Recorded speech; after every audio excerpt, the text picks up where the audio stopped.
Subscribe करें और bell दबाएं ताकि कोई खबर रह न जाए।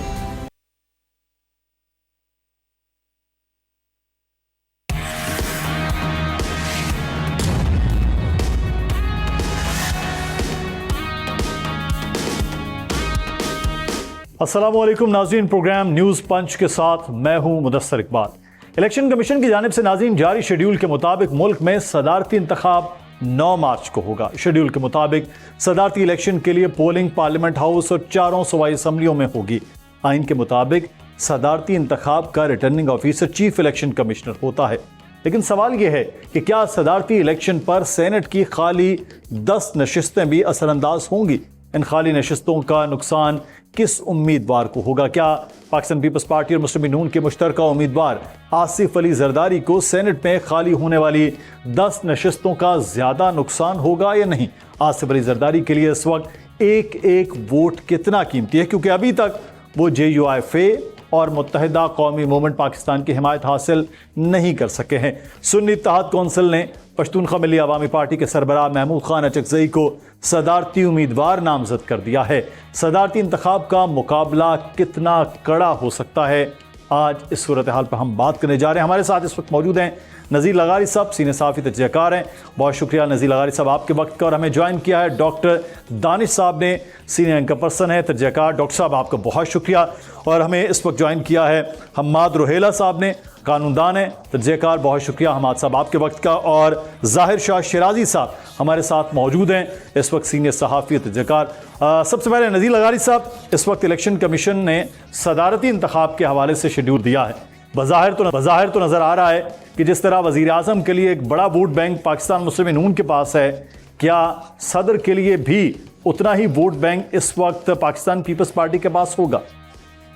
देखें, मुकाबला सख्त होगा, लेकिन बहरहाल बड़ी हद तक नंबर पूरे हैं। ये 10 वोट जो सेनेट के 10 अरकान जो इसमें खाली हुई है सीटें और यहाँ पर नहीं बैठ रहे हैं, तो उनकी वजह से एक ज़ाहिर बड़ी कमी होगी और 10 वोटों को कम नहीं समझना चाहिए।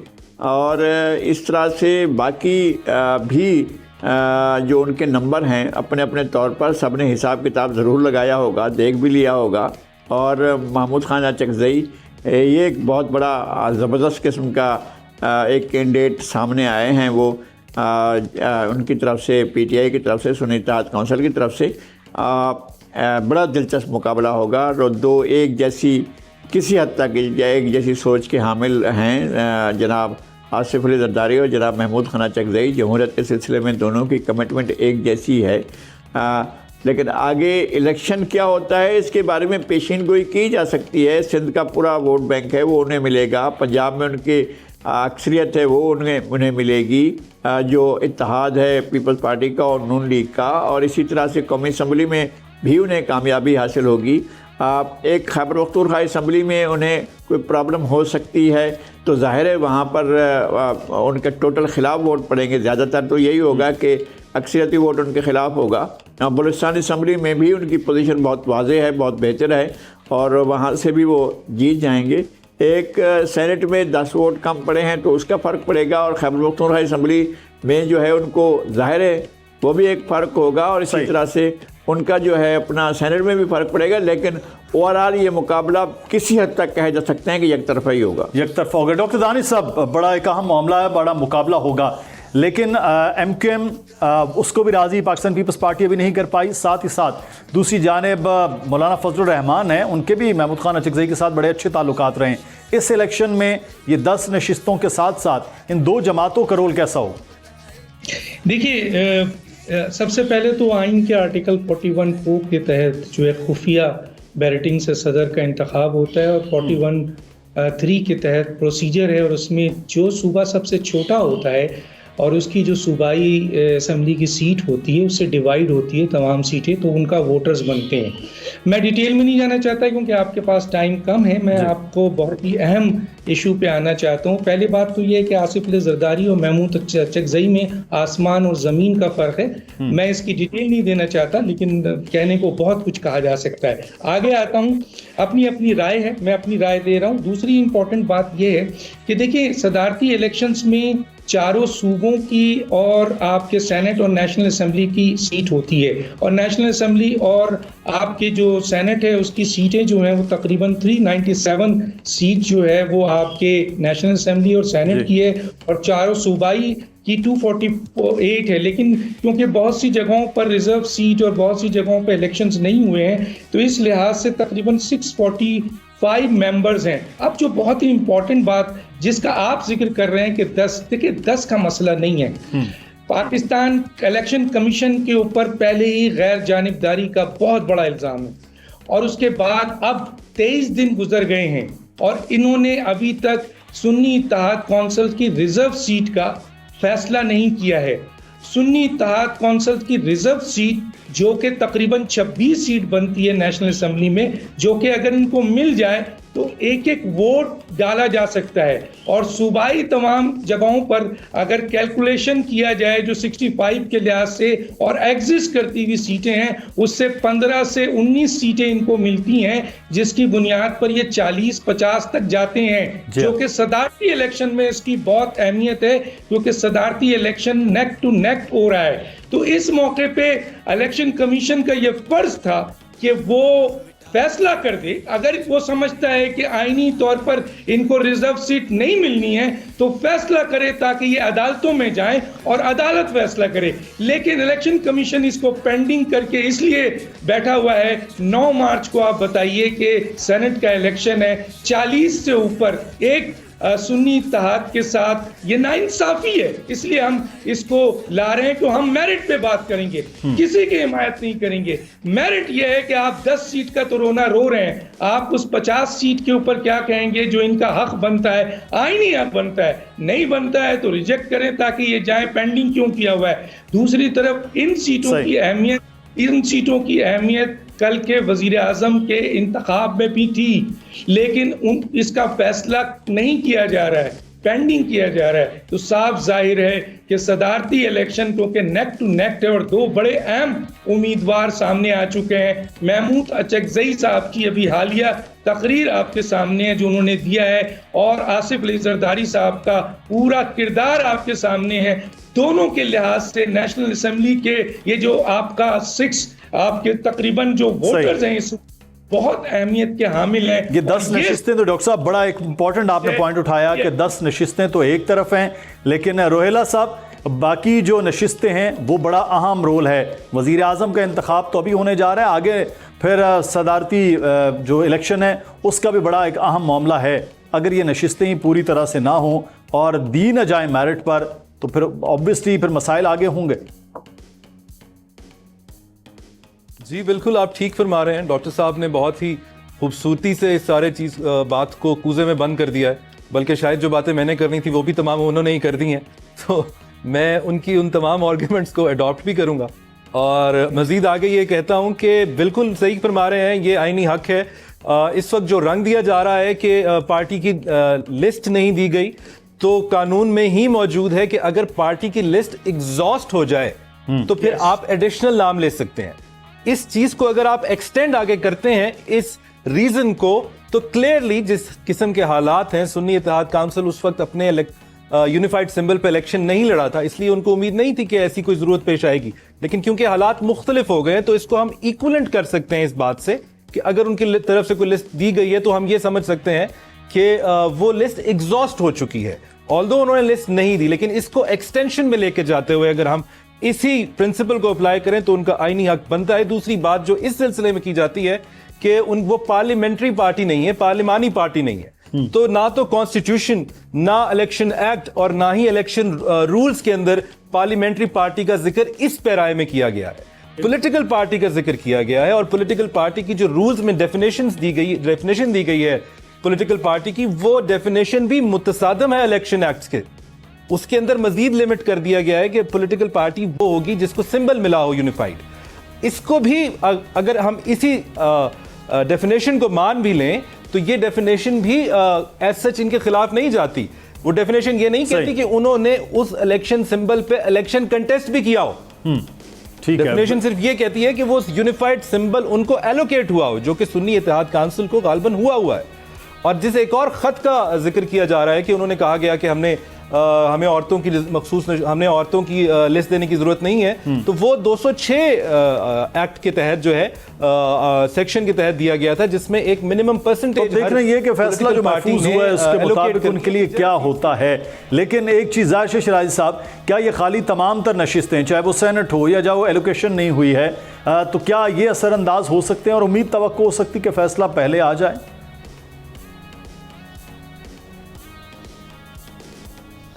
देखिए विजिबली मुदस्सर असरअंदाज तो हो रही हैं। अब आप खैबर पख्तूनख्वा में तकरीबन 21-22 जो मेंबर्स होंगे वो सदारती इंतखाब में हिस्सा नहीं लेंगे, क्योंकि आपने माइनॉरिटीज़ और रिज़र्व वुमेन सीट्स जो है वो सुन्नी इत्तेहाद कौंसल जो कि तहरीक इंसाफ के मेंबर्स के शामिल होने के बाद इस सूबे के अंदर मेजॉरिटी पार्टी है और आज उनके चीफ मिनिस्टर ने ओथ भी ले लिया है, तो ऑब्वियसली वो लोग नहीं होंगे। फिर आप सेंटर के अंदर देख लें, कम से कम 20-22 सीटें उनकी बनती हैं, आप वो लोग जो है इंतखाब के अंदर हिस्सा नहीं लेंगे। तो मैं ये तो समझता हूँ कि जैसे लेवल प्लेइंग फील्ड आपने 2024 के इलेक्शन में जनरल इलेक्शन के अंदर मुख्तलिफ पार्टीज़ गिला करती रही हैं कि उन्हें नहीं दिया गया, तो सदारती इंतखाब में भी हम उसी तरफ जा रहे हैं। आप एक कैंडिडेट है उसके आप 50 वोट कंसिडर ही नहीं कर रहे टेक्निकली, तो वो जाहिर बात है कि 50 वोट का एज तो दूसरे कैंडिडेट को होगा।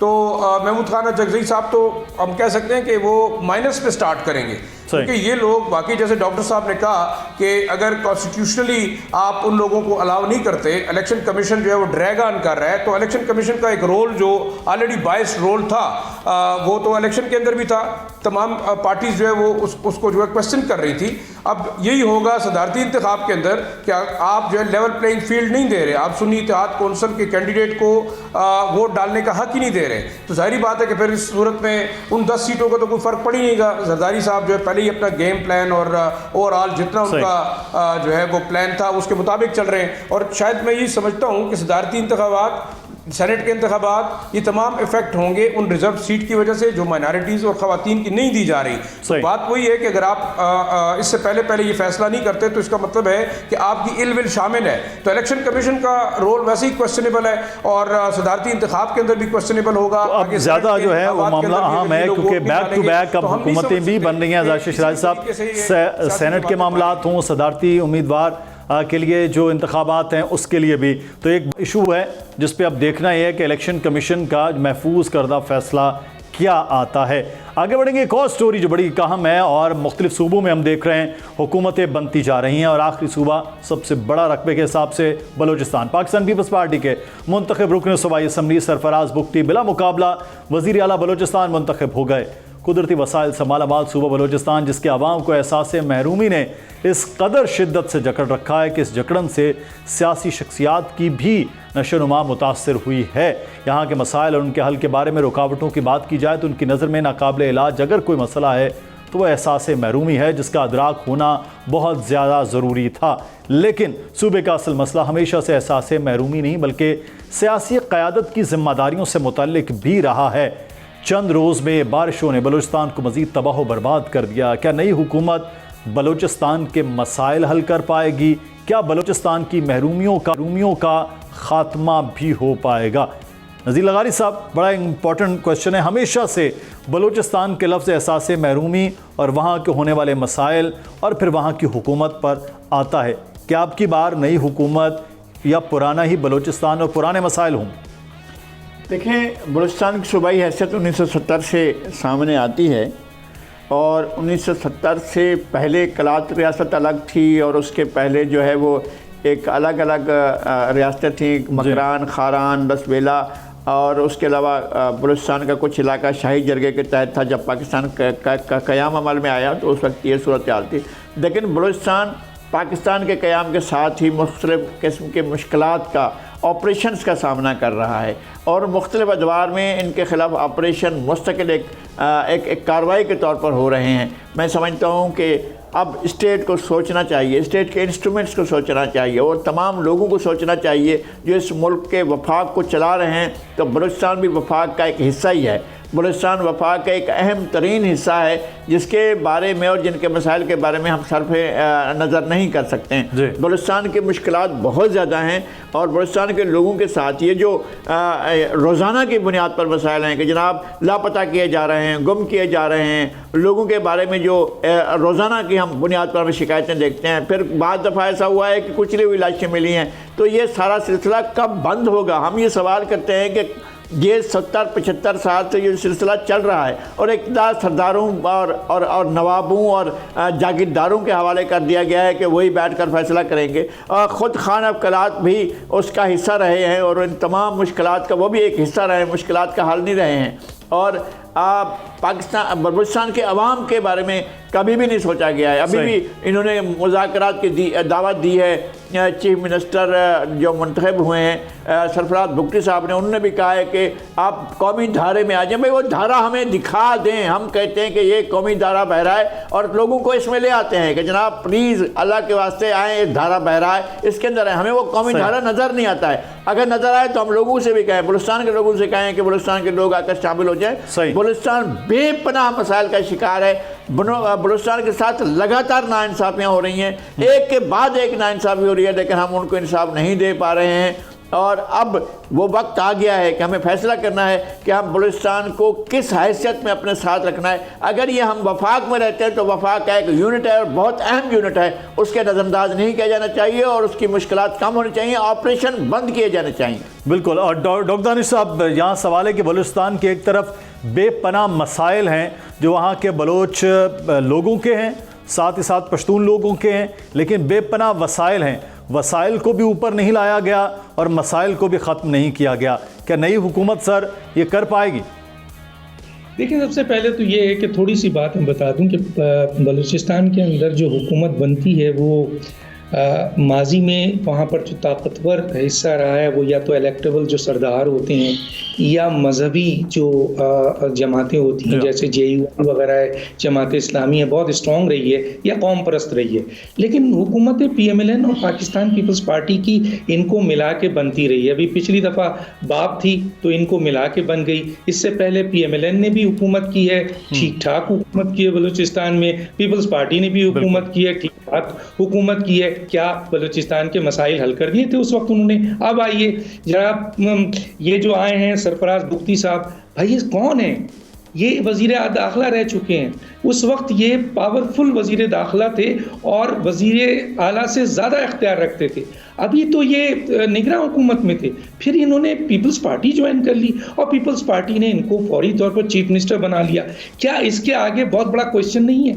क्या मेरा ये सवाल ये है कि पाकिस्तान पीपल्स पार्टी अपने आप को एक जमहूरी जमात कहती है और उस पर जो इल्ज़ाम लगता है कि वो इस्टेब्लिशमेंट की बी टीम है, तो क्या यहाँ पर चीज़ नज़र नहीं आई? मुझे क्या लेने दीजिए, ये साफ चीज़ें हैं। इसको क्या आप रेक्टिफाई करेंगे? क्या इसको हटाएंगे कि सरफराज बुगटी कौन है, सरफराज बुगटी की ताकत क्या है? सरफराज बुगटी पहले भी वज़ीर दाखिला रह चुके थे, यहाँ PMLN की हुकूमत भी रही, यहाँ पीपल्स पार्टी की हुकूमत भी रही, यहाँ सरफराज बुगटी हुकूमत में रहे, ताकतवर तरीन वज़ीर दाखिला थे, आज वज़ीर आला हो गए हैं। PMLN पीपल्स पार्टी मिली हुई है। आप समझते हैं मसाइल हल होंगे? देखिए, ये मसाइल उस वक्त तक हल नहीं होंगे जब तक बलूचिस्तान के राइट्स को फेडरेशन में फेडरल तस्लीम नहीं करे, जब वफाक बलूचिस्तान के वसाइल को, जो बहुत ही अहम तरीन वसाइल है, होता क्या है कि वहाँ के सरदारों को अपने साथ मिलाकर आप वसाइल बांट लेते हैं, लेकिन वहाँ के जो लोग हैं, जो असल उनका हक है वसाइल के ऊपर, कोई सियासी जमात नहीं देती है,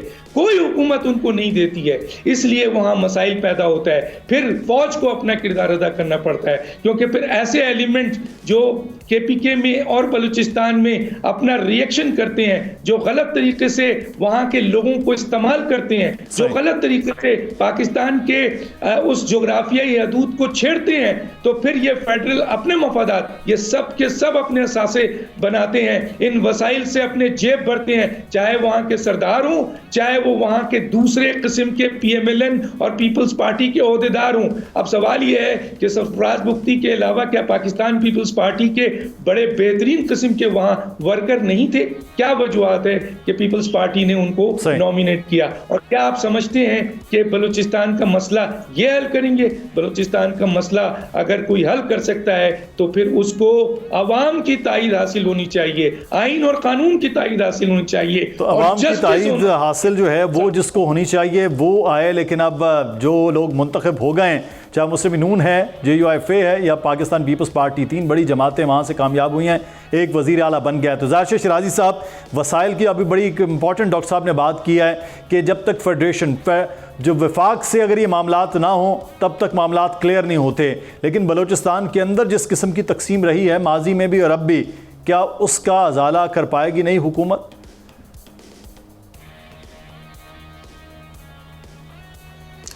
मुदस्सर, मेरे जहन में 2 चीज़ें हैं। आपको याद पड़ता हो कि जब इलेक्शन ट्रांसमिशन के दौरान कोई टिप ऑफ बात की तो मैंने उस वक्त कहा था कि मुझे लगता है कि सरफराज बुख्ती साहब जो है वो पोटेंशियल चीफ मिनिस्टर होंगे बलूचिस्तान के। उस वक्त वो पार्टी में भी शामिल नहीं हुए थे। जो पॉजिटिव चीज़ मुझे नज़र आ रही है वो ये है कि सरफराज बुख्ती साहब शायद एक्सेप्टेबल है फेडरेशन को भी और मुख्तदर हलकों भी को भी, और जिस तरीके से उनका एक पावरफुल रोल रहा है दोनों तरफ पे, जो सेपरेटिस्ट ग्रुप्स हैं या जो नाराज़ लोग हैं, जो नाराज़ बलोच हैं, उनके साथ भी उनकी इंटरेक्शन काफ़ी अच्छी रही है। तो मुझे तो एक पॉजिटिव जो नज़र आ रही है वो ये है कि सरफराज बुख्ती साहब शायद बलूचिस्तान के मसाइल फेडरेशन के साथ और उन मुख्तदर हलकों के साथ बड़े इफेक्टिवली उठा सकेंगे। एक पॉइंट तो ये हुआ।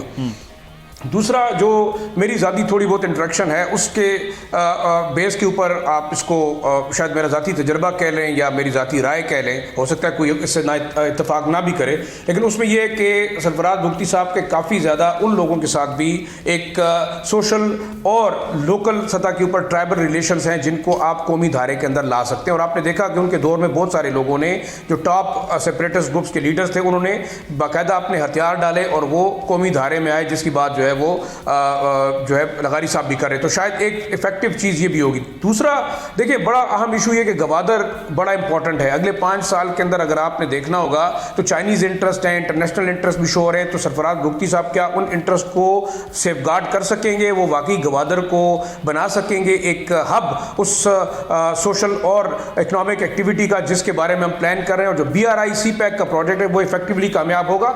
आखिरी बात, बिल्कुल मैं इससे इत्तेफाक करूंगा लगारी साहब से भी और डॉक्टर साहब भी, कि जब तक आप अपने लोगों को उनका हक नहीं देते, आप उनके रिसोर्सेज पे उनका हक नहीं देते, आप सोशल इकोनॉमिक डेवलपमेंट नहीं लेके आते, मेरे ख्याल में बलूचिस्तान भी डिप्राइव्ड रहेगा, आपका ट्राइबल एरिया भी डिप्राइव्ड है, आपका खैबर पख्तूनख्वा के अंदर भी लोग आवाजें उठाते हैं। देखिए, अब हमें मौजूदा भी देख रहे हैं हमें बहुत सारे सबक सीखने चाहिए। सबक ये है, नहीं देखिए, मेरे ख्याल, जी मुदस्सर, मैं आखिरी बात करूंगा, आखिरी बात मैं करना चाहूँगा वो ये है कि जो लोग फैसला करने वाले हैं, फैसला साज हैं, उनको भी अब एहसास होना चाहिए कि बलूचिस्तान बड़ा ज़रूरी है इंटरनेशनली भी और पाकिस्तान की इकोनॉमी के लिए भी। खैबर पख्तूनख्वा और कबायली इलाके बहुत ज़रूरी हैं, इनको सोचना होगा। जैसे वो एक्सपेक्ट कर रहे हैं ना कि बाकी लोग जो है ना वो मुल्क की उसके ऊपर जो है काम करें, मुल्क की तरक्की पे, इनको भी सोचना होगा। इनको अपनी गलतियों पे मेरे ख्याल में तमाम तर गलतियों का भी अजाला करने की ज़रूरत है कि नए अगर वज़ीर आला आए हैं तो जो एक्सपेक्टेशंस हैं और जिस तरह से उनसे एक्सपेक्टेड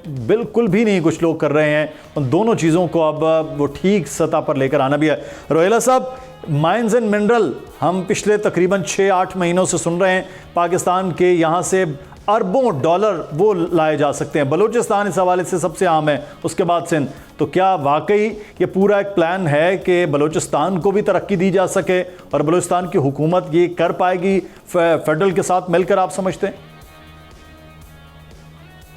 प्लान का तो नहीं पता जी, लेकिन हमारी ख्वाहिश ज़रूर है कि ऐसा हो जाए। आपने बिल्कुल दुरुस्त फरमाया है, मिनरली बहुत रिच इलाका है वो, और उसके अलावा वहाँ पर आप CPEC को भी देखिए तो एक बहुत बड़ा रोल प्ले कर सकता है पाकिस्तान की तकदीर बदलने में और अपनी तकदीर बदलने में।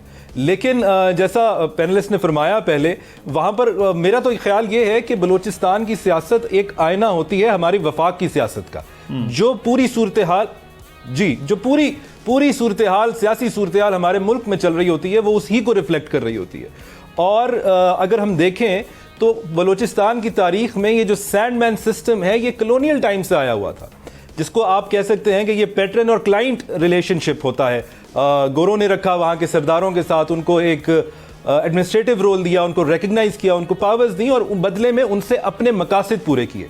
1970 में भी, जैसे लगारी साहब ने भी जिक्र किया, जब 1 यूनिट डिसॉल्व हुआ प्रेसिडेंशियल ऑर्डर के थ्रू और उसको सूबा बनाया गया, और 1972 में जब इसकी पहली सूबाई असेंबली तश्कील दी गई, तो उस वक्त भी हमें, और तब से लेके आज तक हमें यही नज़र आता है कि वहाँ पर जो जितने भी फेडरेशन की इंटरेस्ट पूरे करने के लिए वहाँ पर लोगों को हैंड पिक किया जाता है। 1970 से आज तक देखें तो तकरीबन 28-29 साल का अरसा बनता है, जिसमें से 22 साल तकरीबन वहाँ पर ये जो बाकी मुल्क की पार्टियां हैं उनकी हुकूमत रही है। जो रीजनल पार्टीज हैं वहाँ पर और जो वहाँ से ग्रो करके आई हैं उनकी हुकूमत गालबन 6-7 साल से ज़्यादा नहीं रही। तो अगर यही ट्रेंड आगे चलता रहेगा, वहाँ की लोगों की नुमाइंदगी और वहाँ का सियासी लीडर सामने नहीं आएगा और कौमी दायरे में सियासी लीडर नहीं आएगा, हैंड पिक लोग नहीं आएंगे और ऐसे लोग नहीं आएंगे जो केयर टेकर गवर्नमेंट से इस्तीफे दे के आए हों, जो कि आइन की भी खिलाफ वर्जी है।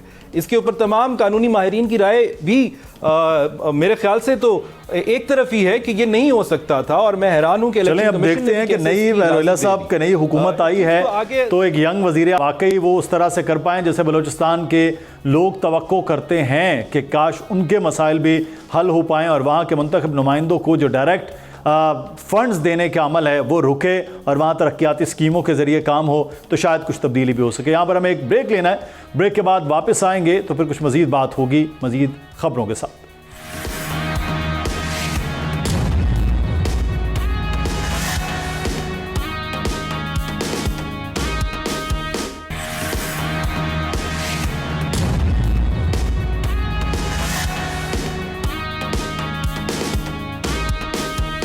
ब्रेक के बाद आपको खुश आमदीद कहते हैं प्रोग्राम न्यूज़ पंच में। हुकूमत साजी के नाज़रीन अमल फाइनल राउंड में पहुंच चुका है, मगर मौलाना फजलुर रहमान की कमी को दूर करने के लिए नून लीग और पीपल्स पार्टी की जानिब से जतन जारी हैं। नून लीग और MQM पाकिस्तान के दरमियान आइनी तरमीम पर मुआहिदा भी हो गया है। 3 नकात पर मुश्तमिल मुआहिदे पर बल्दियाती निज़ाम और कराची के मसाइल से मुताल्लिक नकात भी शामिल हैं। दूसरी जानिब बिलावल भुट्टो जरदारी ने कहा कि कुछ ओहदों पर MQM को ज़रूर मौका दिया जाएगा, जिन ओहदों पर पीपल्स पार्टी और मुस्लिम नून के दरमियान कोई बात तय नहीं हुई, उम्मीद है वहाँ MQM को मौका मिलेगा। साथ ही साथ मफाहमत के बादशाह ने कहा कि इंशाअल्लाह मौलाना फजलुर रहमान को हुकूमत में शामिल होने के लिए मना लेंगे। सवाल यह है कि क्या मौलाना फजलुर रहमान भी मान जाएंगे और MQM और पीपल्स पार्टी की रंजिशें ख़त्म हो जाएंगी। नून लीग MQM मुआहिदा तो हो गया, मगर क्या अमल होगा, इस सूरत हाल पर हम बात करेंगे। नज़ीर लगारी साहब, सर मौलाना फजलुर रहमान साहब वो हुकूमत का हिस्सा थे, अब हुकूमत में नहीं है, तो क्या वाकई मान जाएंगे या अभी दूर मामला नज़र आ रहा है? मतलब लगता ये है कि मान जाएंगे। मतलब ये नहीं है कि मुझे कोई ख़बर है इस बारे में। मौलाना के उनकी पूरी सियासत हमारी नज़र में है और वो जब सियासत में आए हैं और उनके सियासत की आमद की उम्र जो है वो तकरीबन 45-47 साल है, और इतने ही अरसे से हम उनको जानते हैं, उनके साथ रवाबित भी हैं। उनके मिजाज आशनाई का दावा तो नहीं करते हैं इसलिए कि सिमाब सिफत है बाद मरतबा, लेकिन हम समझते हैं कि वो बिलाखिर मान जाएंगे। जब उस वक्त मान गए थे जब असम्बली में बैठने को तैयार नहीं थे, वो सबसे कह रहे थे कि इस्तीफ़े दे दिए जाएँ, और वो PTI के इतने शदीद मुखालिफ थे कि ये उस दिन जिस दिन इन्होंने इनके यहाँ PTI का वक्त गया है उससे पहले तो वो PTI का नाम सुनने के भी रवादार नहीं थे। बहरहाल फिर देखें वो PTI के साथ बैठे, उन्होंने गुफ्तगू की, उनके साथ बैठकर एक सियासी लाहेअमल तय किया है, और ये कोई बाइड नहीं है। जरदारी साहब के जो ताल्लुकात हैं उनके साथ, उनके बारे में मुझे भी किसी हद तक अंदाज़ा है कि वो एक दूसरे के साथ कैसे एक दूसरे के बारे में कैसे खुशगवार किस्म के ख़यालात रखते हैं, वो भी हमें मालूम है, और वो रहेंगे मेरे ख़्याल में उनके साथ, वो हुकूमत में जाएंगे और उनके साथ मिल जाएंगे। अभी उन्होंने ये तय किया है कि हमने हुकूमत में हिस्सा ना लेने का फ़ैसला किया है या हुकूमत का हिस्सा ना बनने का फ़ैसला किया है, लेकिन ये फ़ैसला बहुत देर पा नहीं होगा, मौलाना को वापस आना होगा। इसलिए कि जिस तरह से इस बार वो डेरा इस्माइल खान, बन्नू और कर्क और दीगर जगहों से पूरे खैबर पख्तूनख्वा से जिस तरह से उन्हें सियासी अमल से बाहर निकाला गया है, वो तो PTI ने ये काम किया है और उन्हें ये अंदाज़ा भी है कि कैसे हुआ है, तो वो वापस आप कह रहे थे वापस आएंगे। तो डॉक्टर दानिश साहब, आपका भी मौलाना फजलुर रहमान से बड़ा अच्छा एक जो है वो वास्ता रहता है तो क्या मौलाना साहब की वापसी और फिर कराची जहां हम बैठे हैं यहाँ MQM और पीपल्स पार्टी के दरमियान मामला तय हो जाएंगे? देखिए, जहाँ तक मौलाना फजल रहमान साहब का ताल्लुक है, एक बड़े ज़ीरक सियासतदान हैं जी बिल्कुल, और तहम्मुल पसंद भी हैं और वक्त और नज़ाकत के लिहाज से अब आगे चलते हैं। उनके ताल्लुकात एक ज़माने में आसिफ अली ज़रदारी से अच्छे थे लेकिन बहुत ख़राब हो चुके हैं। अब उनके ताल्लुकात मियां नवाज शरीफ साहब से बहुत अच्छे हैं और उन्होंने अभी हालिया मुलाकात भी की है। मौलाना साहब बज़ाहिर अभी जिस तरह उनके साथ सलूक किया गया है और उनको पूरे पाकिस्तान में एक बड़ी सियासी मजहबी जमात, सिर्फ इनको ही नहीं तकरीबन पाकिस्तान की तमाम मजहबी सियासी दीनी जमात को जो है वो रिज़ल्ट नहीं मिल सका, जबकि बहुत अहम स्ट्रीट पावर्स जमात इस्लामी की, तहरीक लब्बैक की और जमीयत उलमा इस्लाम की नज़र आती है, लेकिन हमें वोट में वो रिफ्लेक्शन नहीं मिली। और उसकी वजूहात क्या हैं? उसकी वजूहात निगरान हुकूमत है, इलेक्शन कमीशन है, इंतज़ामिया है, PTI नहीं है। PTI तो खुद रो रही है कि उसकी बहुत बड़ी तादाद जो जीत रही थी 4:30 बजे तक वो हारी है। फॉर्म 45 के तहत PTI तो अभी भी 80 सीट की क्लेम करती है, तो इसकी जिम्मेदारी मौलाना फजल रहमान साहब की हारने की PTI बल्कि इलेक्शन कमीशन है। अब आता है MQM। देखिए, MQM ने जो SOP साइन किया है, इस SOP की कोई हैसियत नहीं है। मैं थोड़ा सा कैलकुलेशन पहले भी बताया था, बता दूं कि देखिए वो 140A पे तरमीम चाहते हैं, हालांकि 140A मौजूद है और अगर उसी को इम्प्लीमेंट कर दिया जाए तो लोकल बॉडीज़ में जो इंतज़ामी और माली इख्तियारात है वो लोकल बॉडीज़ के निचले हिस्से तक चले जाएं, लेकिन ये दिया नहीं गया। ख़ासतौर पे PMLN और पीपल्स पार्टी लोकल बॉडीज़ को कभी इस्टेब्लिश नहीं करते। ये नहीं चाहते हैं कि नए लीडरशिप आए, ये नहीं चाहते हैं कि लोकल बॉडीज़ जो है वो आगे जाए, कि इनकी अजारादारी ख़त्म हो जाएगी। चुनांचे पीपल्स पार्टी के लिए तो ये ज़हर कातिल है और वो आज ऐलान भी कर चुके हैं कि हमारे पास अपना एक जो है लोकल बॉडी सिस्टम है। तो ऐसा तो डॉक्टर साहब आप ऐसा समझते हैं कि ये होता हुआ नज़र नहीं आ रहा है? अच्छा, जाहिर शिराजी साहब, मैं आपकी जानिब आऊँगा। मौलाना फजल रहमान आपके सूबे में मजबूत तरीन उम्मीदवार बल्दियात में हमने देखा, पहले राउंड में तो उन्होंने ज़बरदस्त परफॉर्म किया, इलेक्शन में नहीं थे। अब PTI के साथ उनके अच्छे ताल्लुकात हुए हैं, तो क्या इन ताल्लुकात की वजह से वो मुस्लिम नून की हुकूमत का हिस्सा होंगे या नहीं होंगे? फिर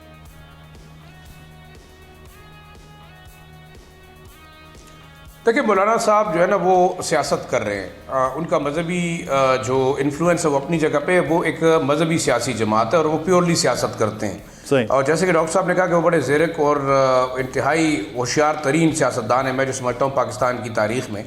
और इस वक्त देखें वो PDM के सरबराह थे। उसूलन तो वो ये तवक्को लगा के बैठे थे कि PDM का सरबराह जो है वो आइंदा पाकिस्तान का सदर होगा, जिसके ऊपर PMLN और जरदारी साहब दोनों ने उनको डिच किया और शायद ये उनकी खफगी की सबसे बड़ी वजह थी।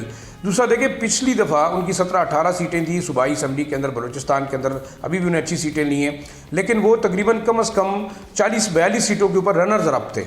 और लेकिन एक बड़ी दिलचस्प बात मैं बताऊं, मौलाना साहब ने कभी भी तहरीक इंसाफ के ऊपर धांधली का इल्ज़ाम खैबर पख्तूनख्वा में नहीं लगाया। वो क्वेश्चन ज़रूर कर रहे हैं, उनके बेटे हारे, उनके भाई हारे, वो खुद हारे, लेकिन उन्होंने तहरीक इंसाफ के ऊपर किसी भी तरीके से इल्ज़ाम नहीं लगाया कि धांधली हुई है। एक पॉइंट तो ये हुआ। दूसरा, मौलाना साहब अब देखेंगे दो चीज़ें। कल आपने देखा गवर्नर खैबर पख्तूनख्वा जो है वो भी इस्लामाबाद में थे जब नवाज शरीफ साहब उनसे मिल रहे थे। तो इस वक्त मौलाना साहब मेरे ख्याल में फिर लेन देन ज़रूर करेंगे। देखिए, सेनेट के अंदर उनकी नज़र है कि 1-2 सीटें उनको दे दी जाए। हो सकता है सेनेट की चेयरमैनशिप, डिप्टी चेयरमैनशिप पे कोई किसी तरीके से उनको जरदारी साहब ऑफर करें। फिर सूबा खैबर पख्तूनख्वा की गवर्नरशिप शायद एक बहुत बड़ा ओहदा होगा जो कि जरदारी साहब कुर्बान करेंगे, क्योंकि अभी तक पीपल्स पार्टी ने अपने गवर्नर का ऐलान अभी तक नहीं किया। तो ये बड़ा इंपॉर्टेंट है। हो सकता है मौलाना साहब इस पॉइंट पर राजी हो जाए कि जो उनके समधी हैं गुलाम अली साहब वो कंटिन्यू करें, तो एक बड़ी पावर आ जाएगी मौलाना साहब के पास। और देखें, सिंबॉलिकली गुलाम अली साहब जो है पार्टी के बहुत बड़े फाइनेंसर भी हैं, सिर्फ रिश्तेदारी नहीं है, ये एक बड़ा अहम इशू होगा। तो मेरे ख्याल में मौलाना साहब हो सकता है कि वो शामिल हो भी जाएं। दूसरी सूरत में देखें, तहरीक इंसाफ उनको ना सूबे में कोई ऑफर कर रही है, ना बलूचिस्तान में कर सकती है। मौलाना साहब के लिए अभी बहरहाल ऑफर करने को मुस्लिम नून और पाकिस्तान पीपल्स पार्टी जैसे आप कह रहे हैं वो बड़ा एक इंपॉर्टेंट है, सेनेट और गवर्नरशिप। रोहेला साहब, क्या जो इस वक्त कराची में ख़ास तौर पर अगर हम बात करें पाकिस्तान पीपल्स पार्टी और मुत्तहिदा कौमी मूवमेंट पाकिस्तान के दरमियान, क्या कोई मामला तय हो सकते हैं? दो बड़ी जमातें सूबे में दिखते हैं जी अभी किस तरफ बैठता है ऊंट, किस करवट बैठता है। लेकिन MQM की तरफ से एक चीज़ बड़ी खूबसूरती से वो खेल रहे हैं, जो आर्टिकल 140A के अंदर अमेंडमेंट चाह रहे हैं। क्या वो हो पाती है, क्या वफाक उसको सपोर्ट करता है या नहीं करता, ये एक अलहदा बहस है। लेकिन एटलीस्ट उन्होंने एक रीज़न अपने वोटर को दे दी है कि हमने आपकी आवाज़ को उठाया ज़रूर है और हमने आपकी आवाज़ को वहाँ उठाया है जहाँ पर फैसले होते हैं। तो वो एक अच्छी वहाँ पर चीज़ खेल रहे हैं, एक अच्छा एक्सक्यूज़ बना चुके हैं। ये चीज़ हमें पीपल्स पार्टी की तरफ से नज़र नहीं आई है। उनकी तरफ से अनकंडीशनल सपोर्ट जो नज़र आ रही है और बदले में सिर्फ ये न देखने में आ रहा है कि उनको कुछ आईनी ओहदे मिल रहे हैं, तो वो बज़ाहिर ऐसा लगता है कि वो सिर्फ अपने ओहदों के पीछे और अपने पावर सर्कल में रहने के लिए ही सियासत कर रहे हैं। जबकि MQM on the other hand एक इशू बेस्ड जो है एक इशू को सामने रखते हुए कोalition में आ रही है। वो पूरा हो पाता है या नहीं हो पाता, ये एक अलग बात होगी और आने वाला वक्त बेहतर बताएगा। डॉक्टर साहब ने जैसे फरमाया है, आर्टिकल 140A है ऑलरेडी 18th अमेंडमेंट के थ्रू आया हुआ है, कॉन्स्टिट्यूशन का हिस्सा है और लोकल गवर्नमेंट को रिकग्नाइज करता है। ना सिर्फ आर्टिकल 140A करता है बल्कि आर्टिकल 32 भी इसका जिक्र करता है। MQM के बज़ाहिर ख्याल ये लगता है कि अगर इसको कॉन्स्टिट्यूशनल प्रोटेक्शन दे दी जाएगी तो जैसा आज तक होता रहा है कि ऑल्दो लॉज में ये चीज़ रिकग्नाइज्ड है लेकिन उसकी इम्प्लीमेंटेशन नहीं होती, तो अगर ये आइन का हिस्सा बन जाए तो शायद इसकी इम्प्लीमेंटेशन बेहतर हो जाए। वो अलग बात है कि हमने देखा कि आइन की इम्प्लीमेंटेशन भी इस मुल्क में जिस हद तक होती है वो भी क्वेश्चनेबल है, जैसे कि 90 दिन में इलेक्शन कराए जाए। तो डॉक्टर साहब आप कुछ कर जी, मैं ये कह रहा था सुप्रीम कोर्ट का डिसीजन भी आ चुका है, आइन 140A भी है, लेकिन कोई हुकूमत इसको नहीं करती। और ये तो हुकूमती इत्तेहाद 207 की है भाई, इसमें तो 224 चाहिए 230 के लिए। ऑलरेडी PMLN ने ये मुआहिदा जी हाँ बिल्कुल दुरुस्त फरमाया। बिल्कुल। अच्छा आगे बढ़ते हैं। जो आप बात कर रहे हैं कि इस वक्त असेंबली के अंदर, अब असेंबली के रवैये के हवाले से बात करें तो कौमी असेंबली में नए स्पीकर, डिप्टी स्पीकर का इंतखाब तो हो चुका, वज़ीर आज़म का इंतखाब होना है, मगर सियासतदानों का तर्ज सियासत वही पुराना सा नज़र आ रहा है। ऐवान में शोर शराबा और हंगामा आराई को देखकर अगर कहा जाए तो चेहरे बदले हैं मगर तरीक़ाकार वही पुराना है। फिलवक्त अगरचे लग रहा है कि पार्लियामेंट की कारकर्दगी का इन्हसार अपोजिशन में बैठी हुई तहरीक इंसाफ के रवैये पर होगा।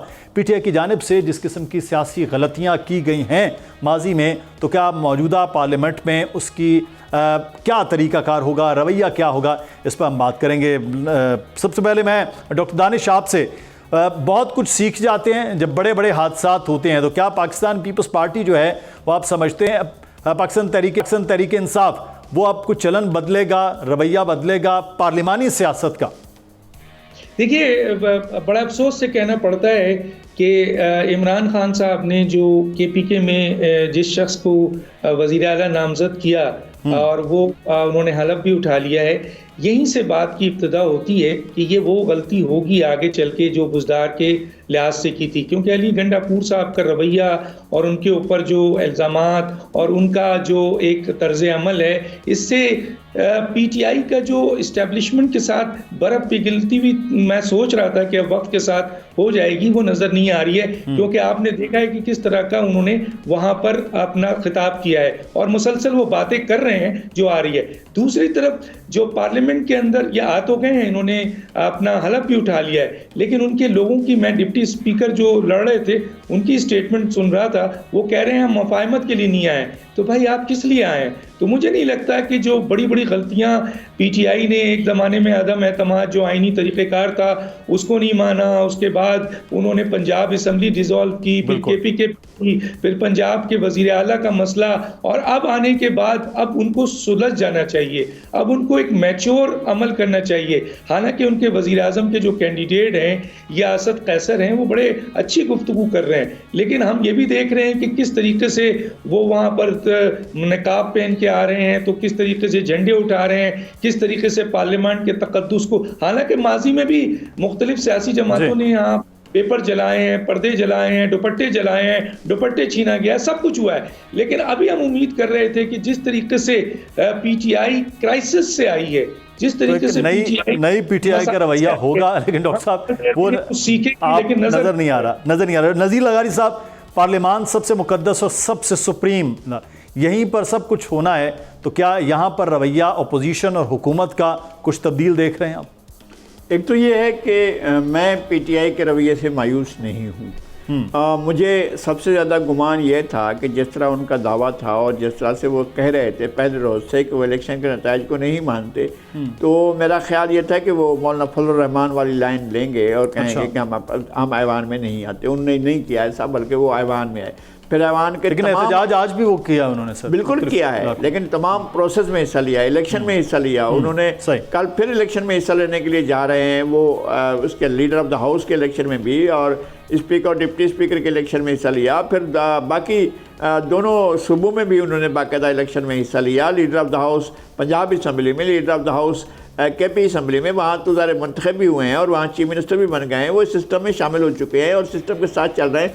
मुझे ये लगता है कि ग्रेजुअली वो आगे पार्लिमानी सिस्टम को और स्ट्रेंथन करने के लिए, अपना किरदार अदा करने के लिए जाएंगे। अच्छा, ये मैं अपनी इस गुमान का, अपने इस यकीन का इजहार कर रहा हूँ कि जहाँ से वो गए वो तो पूरे हाउस में पाकिस्तान की तारीख की सबसे ताकतवर अपोजिशन होते हुए उन्होंने हाउस में बैठना गवारा नहीं किया था। वो तारीख का बदतरीन लम्हा था मेरे हिसाब से। वो बहुत कुछ कर सकते थे, उन्होंने उस वक्त नहीं किया था जो 2022 में असम्बली में नहीं गए थे। फिर उसके बाद जो 2 हुकूमतें तोड़ी थी उन्होंने, वो और ज़्यादा ख़राब हुआ था। लेकिन उस तरफ नहीं जा रहे हैं, ये जा रहे हैं अमल की तरफ, ये जा रहे हैं या फेडरेशन की तरफ, फेडरेशन के मामलात को अंडरस्टैंड की तरफ करने की तरफ जा रहे हैं, उसको क्रिटिसाइज कर रहे हैं। साहब, आपके गुमान ये है कि अब बेहतर जो है वो रोल होगा जो माजी में नहीं कर सकी है पाकिस्तान तहरीक इंसाफ बतौर अपोजिशन। तो ज़ाहिर शे शिराजी साहब, एहतजाज और इंतशार की सियासत का खात्मा देख रहे हैं नई हुकूमत के साथ आप?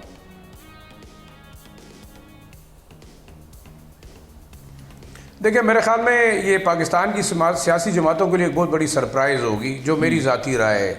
और जिस तरीके से शायद लोग पोर्ट्रे कर रहे हैं कि अमीनुल्लाह गंडापुर बड़े एग्रेसिव हैं और वो एक कन्फ्लिक्ट की सियासत की तरफ जाएंगे, मेरे ख्याल में इमरान खान साहब जिस तरीके से अपनी पार्टी को इस वक्त पॉलिटिकल जो गेम प्ले के अंदर लेके आए हैं, वो एग्रेसिव और प्लस पैसिव दोनों स्ट्रेटजीज़ उनकी रहेंगी। देखें, एग्रेसिवनेस उनकी यही है कि सूबे के राइट्स की बात करेंगे, सूबे के महासिन की बात करेंगे और सूबे की जो महरूमियाँ उसकी बात करेंगे। उसके लिए एक पावरफुल उनको कैंडिडेट चाहिए था जो अमीनुल्लाह गंडापुर की शक्ल में है। और देखिए, एक जो बार बार मेरे ख्याल में बहुत सारे लोग शायद उनके पॉस्चर पे, उनके अपीयरेंस पे, उनके ट्राइबल टाइप ऑफ जो गुफ्तगू का स्टाइल है, लेकिन आप हैरान होंगे कि आप अपनी लोकल सतह पे चले जाएं तो सबसे ज़्यादा एक्सेसिबल अमीनुल्लाह गंडापुर एक MPA के तौर पे रहे हैं, एक लेजिस्लेटर के तौर पे रहे हैं। आप कोई भी आम वर्कर उनको एक्सेस कर सकता है। ये आप कहीं भी डेरा इस्माइल खान के लोगों से पूछें। और मौलाना साहब को 2 सीटों पे हराना शायद ये एक बात का सबूत है कि वहाँ वो बड़े एग्रेसिवली एक्टिव हैं। एक बात। दूसरी बात, मैं ये समझता हूँ कि अब शायद तहरीक इंसाफ वो गलती नहीं दोहराएगी, बल्कि मैं गलती नहीं कहूँगा, उस वक्त भी उनकी एक स्ट्रेटेजी का हिस्सा था। और आज जिस तरीके से वो सबसे बड़ी जमात बन के आई है इस नए इलेक्शन 2024 के अंदर, ये मेरे ख्याल में उस स्ट्रेटेजी का हिस्सा था। लेकिन एक चीज़ ये ज़रूर है कि इस दफ़ा वो 2 prong स्ट्रेटजी पे चल रहे हैं। एक तरफ एग्रेसिव अटैक होगा फेडरल गवर्नमेंट के ऊपर और सूबे जो है अपने हक के लिए करेंगे, दूसरी तरफ वो पार्लियामेंट्री सियासत के अंदर रहेंगे। जैसे लगारी साहब ने कहा कि उन्होंने कल भी इलेक्शन लड़ना है, सदारती उम्मीदवार भी उनका नॉमिनेट हो गया है और वो मेरे ख्याल में एक एक्टिव रोल प्ले करेंगे। दोनों तरफ रोल जो है वो नजर आएगा, जो ज़ाहिर शिराज साहब आप कह रहे हैं। सही, आसान नहीं होगा, इतना आसान नहीं होगा। लेकिन हुकूमत इत्तेहाद की है रोहेला साहब, लेकिन अपोजिशन खासी मजबूत है, तो क्या पार्लियामेंट भी उतनी मजबूत होगी जिसका तसव्वुर हम कर रहे हैं? देखिए, पार्लियामेंट की मजबूती तो उसके नंबर्स पे देखी जाएगी। क्या लेजिस्लेशन करने के लिए उनके पास नंबर्स हैं? तो वो तो हैं फिलहाल सामने, उसके ऊपर कोई इतना बड़ा मसला नहीं आएगा। कॉन्स्टिट्यूशनल अमेंडमेंट्स के लिए जैसे डॉक्टर साहब ने भी फरमाया, वो नंबर नहीं है, तो उस तरफ तो नहीं जाएगी, उतनी मजबूत पार्लियामेंट नहीं है। अब जहां तक बात है सुन्नी इत्तेहाद काउंसिल की पॉलिटिक्स की, तो वो बात, उसका जवाब कोई बहुत स्याह या सफेद में नहीं दिया जा सकता। उसका जवाब हमें ग्रेज में ही मिलेगा और आने वाले सालों में भी हमें उसके ग्रे के शेड्स ही नजर आएंगे। कहीं उनकी तरफ से अच्छी बातें नजर आएंगी, जैसा कि डिप्टी स्पीकर की तरफ से आज हूटिंग करने वाले लोगों को के ऊपर जो है नाराजगी का इजहार किया गया और कहा गया कि जो पार्लियामान में आया है उसकी बात सुनना और उसकी इज्जत करना आपके ऊपर फर्ज है और अगर आप ऐसा नहीं करेंगे तो आपको बाहर गैलरी से बाहर निकाल दिया जाएगा।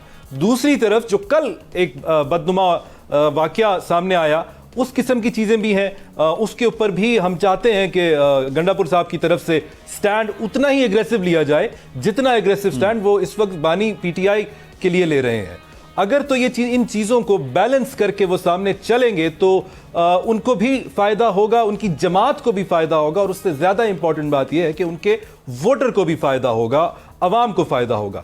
और अगर हम दोबारा देखेंगे कि इस बार दोबारा वफाक की तरफ से सूबे से महाजराई की जा रही है और वहाँ से एक लश्कर की सूरत में लोग आ रहे हैं, तो फिर सूरत हाल मुख्तलिफ होगी और उसको अकॉर्डिंगली डील किया जाएगा। इस वक्त देखना पड़ेगा कि ये किस तरफ जाते हैं और हवा किस सिमत की हवा किस जानिब जाती है। बहुत शुक्रिया रोहिला साहब आपका भी, जाशिर शराजी साहब आपका भी, डॉक्टर दानिश साहब आप हमारे साथ मौजूद थे, नज़ीर लगारी साहब आपका भी बहुत शुक्रिया। लेकिन मामला अहम है कि सुप्रीम इदारा सिर्फ और सिर्फ पार्लियामान है। अगर पार्लियामान मजबूत होगा, वहाँ पर मौजूद सियासी जमातें अपना रोल अदा करेंगी, चाहे हुकूमत हो या चाहे अपोजिशन, फिर पाकिस्तान जमहूरी तौर पर आगे बढ़ सकता है। अगर चीज़ें डिक्टेशन की सूरत में होनी हैं तो फिर किसी भी इदारे में कहीं भी कोई बैठा है तो पाकिस्तान आगे नहीं बढ़ सकता। मुदस्सिर इकबाल को इजाज़त दीजिए, अपना ख्याल रखिएगा, अल्लाह हाफ़िज़।